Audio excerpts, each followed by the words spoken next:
और लगभग 14-15 kg wait ज़्यादा हो गया था मैडम जी।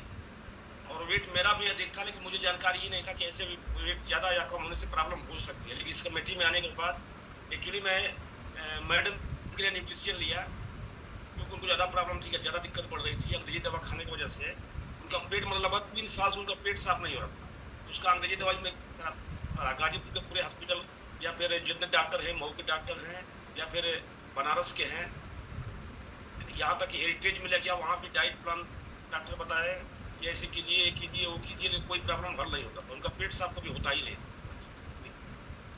लास्ट में मैं थक हार करके घर पे आ गया। डेली एक्सरसाइज करना, रामदेव की दवा करना, लेकिन पेट और वेट दोनों बढ़ रहा। पेट भी फूलता जा रहा था, बॉडी भी फूलती जा रही थी।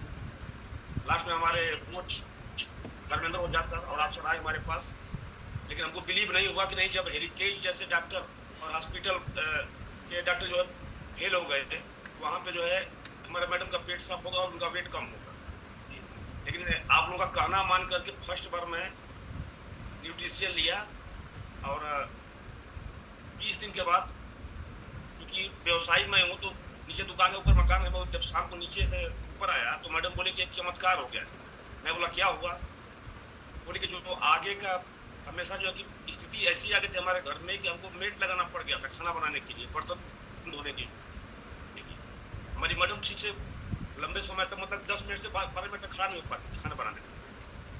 तो बोली चमत्कार हुआ। बोलो क्या चमत्कार हुआ है? बोली कि अपने पैरों पे बैठ करके और मैं पूरा पोछा लगा। बोला है जो कि घिसट के चल दी थी, अपने पैर पे बैठ करके पूरा पोछा लगाना एक चमत्कार हुआ है। मतलब बहुत जबरदस्त बात है। फिर मैं अपने कोच को फोन किया और बोला कि सर ऐसा कीजिए कि आइए। और मुझे भी प्रॉब्लम था, हीमोग्लोबिन मेरा मैडम के चक्कर में ही पता चल गया, हीमोग्लोबिन मेरा बढ़ा होगा, क्योंकि मैं लाल पैस से डॉक्टर को बुक किया था। तो मैडम का ब्लड निकाले, मैं पूछा कि सर आपके पास अगर सिरिंज एक्स्ट्रा तो मेरा भी निकालिए। तो मैं तो अपने आप को बिल्कुल स्वस्थ समझ रहा था, लेकिन जब ब्लड निकला, रिपोर्ट आया तो पता चला कि हीमोग्लोबिन हमारा 21 हो गया। फिर मुझे विश्वास नहीं हुआ। फिर मैं लाल पैस से काइंड पैस में गया, वहाँ चेकअप कराया, वहाँ भी सेम रिपोर्ट आया। इसके बाद मैं क्योंकि फौजियों में चला गया, मैं CHS के डॉक्टर के पास, वहाँ पे दिखाया। तो डॉक्टर कभी हमको देख रहा है, कभी पर्ची को देख रहा है। बोला कि आप ब्लड डोनेट कीजिए। मैं बोला क्यों करूँ, बताइए क्या दिक्कत, मुझे क्या है। लास्ट में बोला पहले आप डोनेट करके आइए, इस पर बताऊँगा। मैं ब्लड डोनेट करते ही मैं इतने देर से बात कर रहा हूँ, बार बार हर 2 सेकंड के बाद 4 सेकंड के बाद आने में जैसे गले में कुछ फंसा हुआ हो। लगभग 20 साल से प्रॉब्लम, वो प्रॉब्लम ब्लड डोनेट करते ही हल हो गई। थोड़ा सा आपको राहत मिला। मैं समझा लग रहा है कुछ दिक्कत है, जिसकी वजह से एक डॉक्टर को गया तो बोले कि जाइए आप बनारस किसी बड़े हॉस्पिटल में चेकअप कराइए। वहाँ चेकअप कराने के बाद पता चला कि नहीं, पूरा A to Z पूरा फुल बॉडी चेकअप हुआ हेरिटेज में। डॉक्टर बोला कि भैया हमारे पास की बात नहीं है, आप जाइए कमांड हॉस्पिटल लखनऊ, इसके बाद PGI से ट्रीटमेंट चलेगा। फिर एक डॉक्टर मधुकर राय करके है बनारस में, उनके पास गए। वहाँ पे वो बोले कि एक रिपोर्ट में लिखता हूँ, उसको रिपोर्ट कराइए, इसके बाद पता चलेगा कि ब्लड के प्रेशर भी कंट्रोल हो जाएगा या नहीं होगा, है कि नहीं है, कुछ भी मैं बोल नहीं सकता इस रिपोर्ट के आधार पर। फिर एक 14,500-15 हज़ार का रिपोर्ट कराए। वो बोले कि आप भाग्यशाली हैं, रिपोर्ट देख करके। 1 हफ्ते बाद बम्बई से रिपोर्ट आया था कि आप हमारे पास आ गए और समय से आए। यही आप अगर 1-2 महीने के बाद आ गए तो मैं भी कुछ नहीं कर सकता, लेकिन हर 15 दिन पे आपको ब्लड डोनेट करना पड़ेगा। तो लगातार मैं ब्लड डोनेट करता रहा, डर के मारे कहीं। मैं बोला सर क्या हो सकता है ब्लड डोनेट नहीं करे तो? बोला कि 3 चीज़ हो सकता है, या तो ब्रेन हेमरेज, हार्ट अटैक, या फिर लकवा मार सकता है, क्योंकि आपके बॉडी में बहुत ज़्यादा ब्लड बना रही है। सबका सर खून कम होता है, हमारा खून ज़्यादा हो गया था।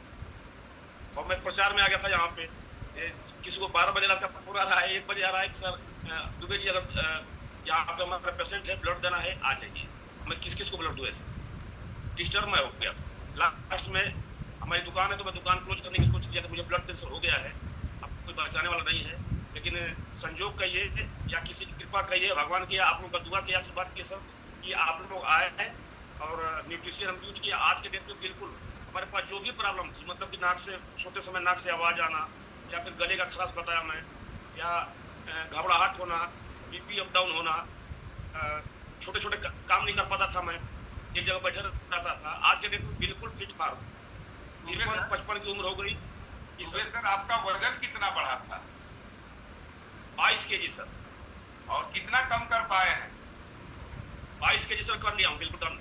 22 अपने केजी। आइडियल वेट आ गया। जी। जी। तो इसके लिए आप, जैसे आपका ब्लड जो बढ़ता था, तो इसके लिए आप मतलब डॉक्टर विजिट भी करते रहे? जितना सर हमसे हो गया, मतलब कि गाजीपुर से लेकर के बनारस तक कोई डॉक्टर में छोड़ा नहीं। जी। और मुझे लगा कि मेरा पन्ना क्लोज होने वाला है। मैं प्लान बनाया, अपने ड्राइवर साहब से बोला कि ऐसा भैया कि अब तो हम 2-3 महीने के मेहमान हैं, जितना हो सकता है सामान सस्ते दामों में बेच करके अधिक से अधिक पैसा मैं अर्जित करूँ। और मैं लिखने लगा डायरी के ऊपर यहाँ पे, ताकि हम रहे, क्योंकि 2 बच्चे हैं सब, दोनों बच्चे घर पे आ गए। स्थिति घर में ऐसी आ गई थी कि रात में जब मैं सो जाता था, दोनों बच्चे और मैडम दूसरे रूम में जाकर रोते थे कि अब होगा क्या परिवार, क्योंकि ब्लड कैंसर सर बहुत भयावह रोग है, जो कि कुछ भी हो सकता है उसको। Thank you. लेकिन आप लोग का आशीर्वाद है, उस कमेटी का। आपकी लिस्ट बहुत बड़ी है, बहुत से लोगों से बात करना, लिस्ट आपकी बहुत ही बड़ी है। ठीक है, आज मेडिसिन फ्री है। जी सर, मेडिसिन बिल्कुल फ्री। सर, कोई दवा नहीं लेते हैं। सिस्टर भी फिट है, आप भी फिट है। सुबह से शाम तक बिल्कुल मस्त रहते हैं सर। जी। बिल्कुल सर, पूरा परिवार फिट रहता है। जी। Thank you. Thank you Dubey sir, क्योंकि बात करेंगे तो आपसे बात पूरा सेशन खत्म हो जाएगा। ठीक है, थैंक यू। जी सर जी।